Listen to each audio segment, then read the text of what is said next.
सुहृदं सुलभं सुखदं स्वनुजं च सुखाय ममोघशरम् अपहाय रघुद्वहमन्यमहं न कथञ्चन कञ्चन जातु भजे।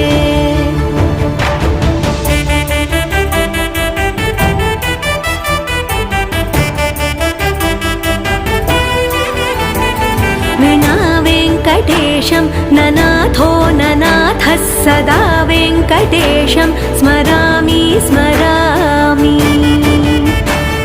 हरे वेङ्कटेश प्रसीद प्रसीद प्रियं वेङ्कटेश प्रयच्छ प्रयच्छ।